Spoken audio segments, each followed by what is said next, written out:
Welcome to another episode of Coffee with Nancy on Nights at the Round Table.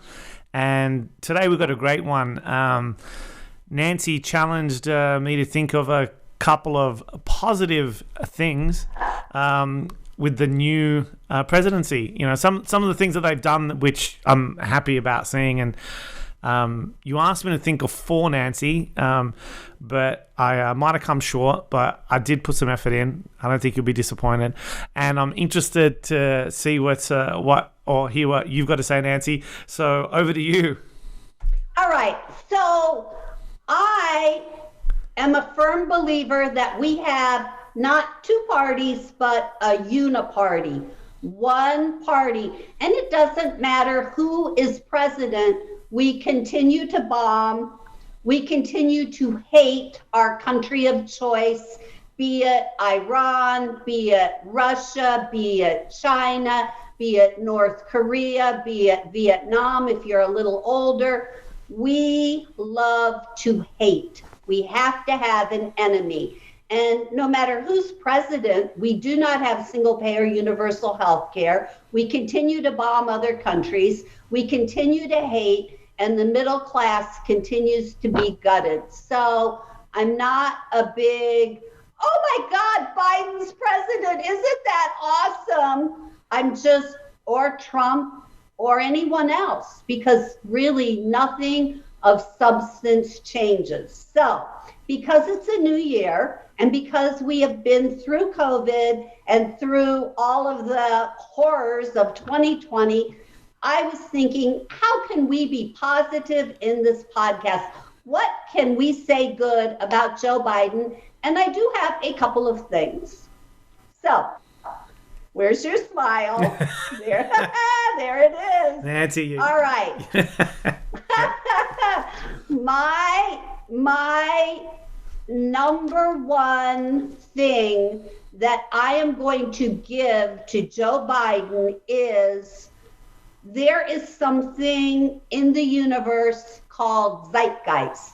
And because I am kind of because I'm a psychotherapist, but I'm also interested in consciousness and history and culture and the ramification of politics on culture, Donald Trump emanated rancor, bitterness, and hate.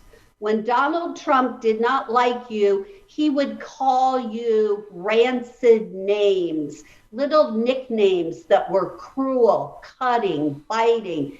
And at times he went beyond that and did things that just no leader should do. For an example, when Carly Fiorina was running for president, he mocked her looks. She's not a handsome woman, and you don't need to be a handsome woman to run for president, but he actually said, look at that face. Would you want to look at that face for president? It was cruel. It was below the belt. It was horrendous. And he also did that same misogynistic bullshit with Ted Cruz. He made a picture or retweeted a picture of Heidi Cruz at her worst and Melania at her best. And he had some hideous little saying like, do I need to say anything other than this? And then making fun of the handicapped person. That zeitgeist. We don't want our children to look at our leaders and think, this is how we relate to each other. We call each other names. We denigrate each other. That is not presidential. That is not who we want to be a role model to our children. And Joe Biden is a dithering old man, old Uncle Joe, and he is not going to give us the rancor and the bitterness that Donald Trump did. He is going to be more like a doddering uncle that you might feel sorry for. And that is a positive to me. Okay. We'll give you that one, Nancy. Are you really going to give it to me? Well, so You're not going to give it to me? I am. Thank you. So, you were hesitating. I was, because Biden is just a whole lot of awful, but in his own special way, right? He is awful in his own special way. That is 100% true. Yeah. But he is not as vicious. He's too mentally impaired to be that vicious at this point. Yeah, he says a lot of stupid things, but Trump did take it to a whole different level. In some ways, when Trump was saying some of these things, it's almost like he was trying to play a stand-up comedian, because if you put him on stage and he said some of those things, you'd probably laugh. But the thing is, because he's the president of the United States, it's just so wrong. It's just not right. Yeah. No. So one of the things that a lot of people, were happy about Biden coming into office was a semblance of decorum being restored into the presidency, right? If they often felt like Trump just didn't he didn't have the standard of a politician. But that's why people loved him too, right? Yeah. Cuts both ways. All right, Nancy. So do you want my number one? Yes. Okay, so one thing that's near and dear to my heart is the plight of the Palestinians. And the fact that they're living under military occupation, and there's a whole population there that are just condemned to live in absolute ruin. And everything's being controlled, what's going in and out of Gaza. It's just horrendous. And Trump did them no favors. So one of the things that even might be symbolic, I don't know if he's following through, is Biden is restoring relations with the Palestinians and restoring foreign aid to the Palestinians, which are in desperate need of it. And hopefully this is a start of trying to get both parties to the table again, because Trump pretty much put an end to that. And even Trump's, big deal, he never involved the Palestinians. How can you have a deal with both parties if one's not even being spoken to? So hopefully Biden does put some pressure on Israel and does help the Palestinians, and we do end up eventually with a two-state solution where both get to live and have their own self-determination, which the Palestinians do not have right now. So I think that's an incredibly positive thing. What comes of it, who knows? But it's better than what Trump did for them. Trump was the antithesis of anything good happening for the Palestinians. Trump was Israel's water boy. He was their puppet. It was almost like Trump was their slave who did anything they told him to do. And of course they named streets after him. They loved him. And not only did he move the embassy to Jerusalem, but he said all of Golan Heights legally belongs to Israel. And their building settlements was just fine with him. And he even took it a step farther in his fake peace deal talks. Of the century. Deal of the century with Jared. All that did was coalesce and unite Israel's allies together against Iran. That's the big peace plan. A peace plan that does not include Palestine. Hello? A peace plan that does not involve Iran. Hello? All they were doing was shoring up the allies and the strength of Israel, and they're calling it some type of a ridiculous peace plan insanity.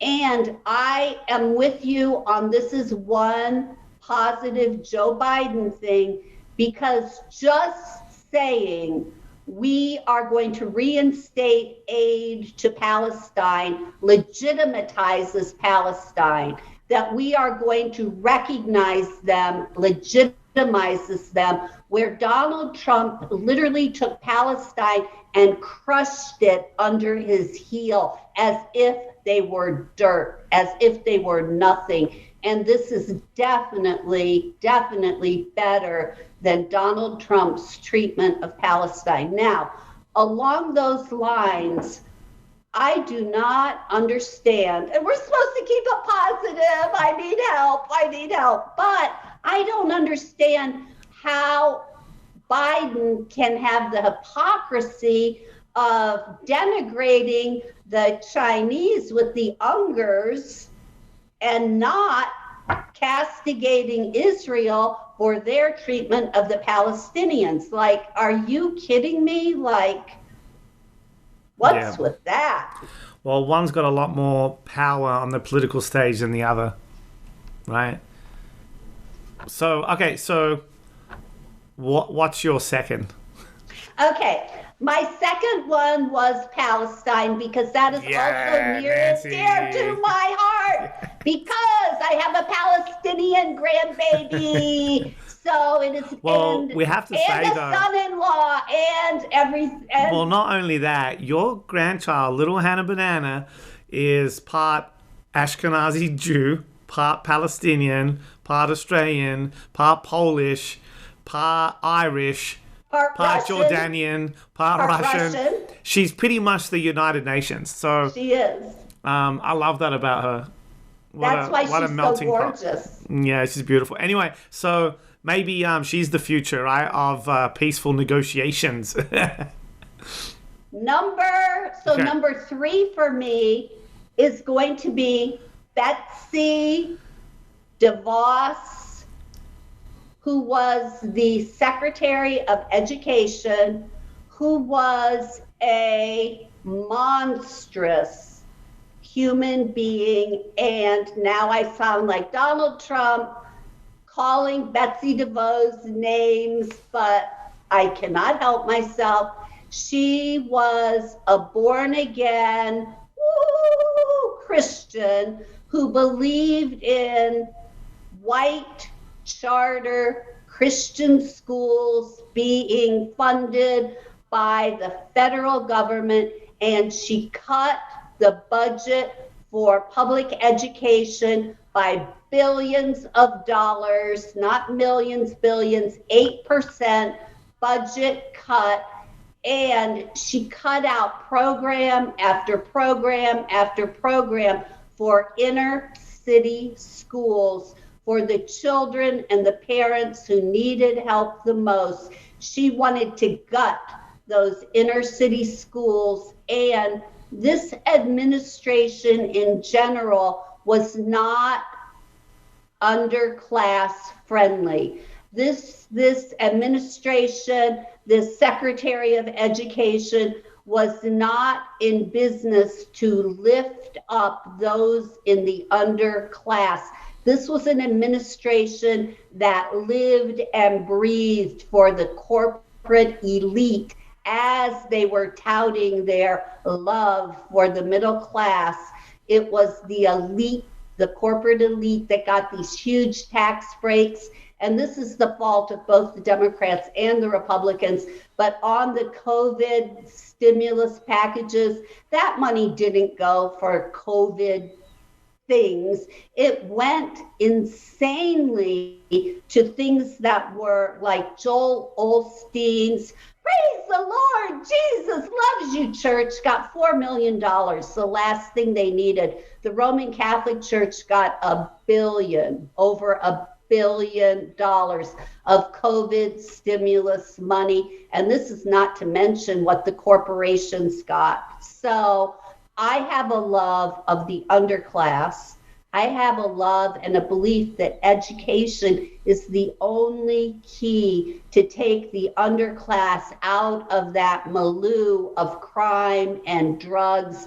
Education, education, education. And right now, our inner city schools are substandard. And when you look at our test scores in relationship to the whole world, the United States is down, down, down, down, because it's not a priority. Okay. So Is it my turn? It is. So the other one that I like, which has been reinstated, is the DACA program for children to have a path for citizenship back in the US. So I think, we can agree to keep children out of politics, like in that way, right? Let's not use them as pawns. And I didn't like how that program was removed. Now, there's arguments that it was abused, but at the end of the day, children who are here and not at their own fault are able to then gain a path into citizenship and obviously contribute to society. So I think it's fantastic that that's reinstated. That is huge. I think that's also going to be on my list too, because a child is brought here at 2 years old. They're now 13. They have no idea what their country of origin was. They don't fit there. They don't speak the language. And we are going to heartlessly ship them back. Agreed. Like, do we have a heart? I mean, it is subhuman, even the thought of it. We have plenty of money for the corporations, plenty of money to cut taxes, but we don't have enough for these children who are, when they're old enough, paying taxes, having jobs, not in trouble. We're going to take these good kids and we're going to ship them to a place where they know not. I mean, it's just, it's completely heartless, and I totally agree. Me too. So, Nancy, you're going to be disappointed, but they're the only two that I've got right now. But I'd like to hear your others. Okay, I only have one more. Okay. And my one more is, I understand the debatability of this, but I don't feel that Trump and company loved the earth. I don't feel that pollution of the water, the skies, the land was a priority to them. Their idea was jobs, jobs, jobs. And if the earth is raped, so be it. If a pipeline goes in, if we have coal, polluting everything and everyone, if we take the Alaska forest and we lease it out for logging and other exporting the resources, who cares? We've created some jobs. Who cares about the land? And I do feel that Biden will probably be more friendly to the earth, the skies, the waters, and we'll just be gentler and kinder to Mother Earth. And that is my last one. That's excellent, Nancy. So, this is I guess I can think of another one. No, maybe not. I'm not doing it. No, you're doing it. I can feel it coming now. I can feel it. I'm debating it in my own head, and I can feel it. Pull it out. It wasn't a positive in the end. Yeah, so I can't pull it out. All right. So this, okay, I'll share my thoughts, my internal struggle. So I think it's fantastic that Biden's trying to bring more diversity into politics. But this is the rub. To me, I think it's more important to have diversity in thought than it is to have diversity in skin color or gender. So, and what I mean by that is, if you could have people from all different walks of life, but if they all think the same, what's the freaking point? And honestly, I think that diversity is a great thing. And usually, if it's people of different cultures, they tend to look different and think different, which is great. But that's not necessarily always the case, because you can take Kamala, you take Biden, they look very different. They are diverse in their background, but they pretty much probably think the same when it comes to a lot of international politics. I would rather have more diversity in thought, in the political party or the establishment, and Biden would surround himself with people that are more diverse in the way they think than just toe the party line, right? So in my mind, I was thinking of the positive diversity, but then the more I thought about it, I'm like, well, Trump also did bring diversity into his party, but on both sides, it's not very diverse in the way they think. I would rather see competent people with greater diversity in their thoughts than people that just of different culture or different color or different gender. So that was my little internal struggle that just happened right then. And then in the end, I'm like, not really positive. No, and it's even worse than that, because the IT politically correct platforms are curtailing First Amendment rights or speech, even though maybe legally they can do that because they own their platforms.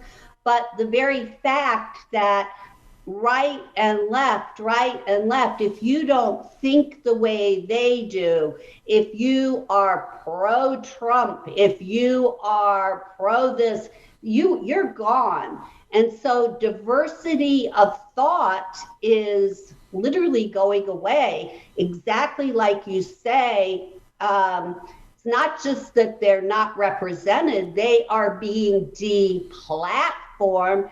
Parler, which was a whole nother platform that people were going to if they weren't politically correct, was done away with. I think Russia just bought it maybe, but the idea that we were founded on this idea that we're a melting pot of different thoughts and ideas, and that we're a marketplace of diversity, is literally caving in to political correctness under the Democrats and their IT platforms that support them. And now we are not ending on a positive note. We are ending on a negative note. All right, give me a positive thought then, Nancy, about the future. What do you think? Okay, I've got one for you if you can't think of one. I can't. This is like... I did my best to come up with the ones I did. I interrupted your train of thought. So here's a good one. I'm loving right now, and I hope the Biden administration doesn't intervene in this and doesn't try to bail them out. But what's happening right now with GameStop... I love it. It's so beautiful. It's so beautiful. So for people, hopefully most people are aware of what's going on right now. But I'm calling it Revenge of the Nerds. God, I love them. They banded together and basically screwed a whole bunch of hedge funds over that tried to short GameStop into oblivion, and they've pretty much just ruined them. And they're screaming foul. And the crazy thing is, the Revenge, the nerds, I call them, have done so well to band together to, pretty much stick it to the man. And I hope they don't bail them out. I hope they don't try to change regulations, because at the end of the day, they just played the game that the hedge funds have been playing for years, but played it better. And they figured out a way to, really screw them. And it's just fascinating to watch. And I'm loving that, the little guy is starting to realize how much power they have when they band together. So go the nerds. Yay, I love it. All right, love you, Nancy. Ended on a positive note. We did.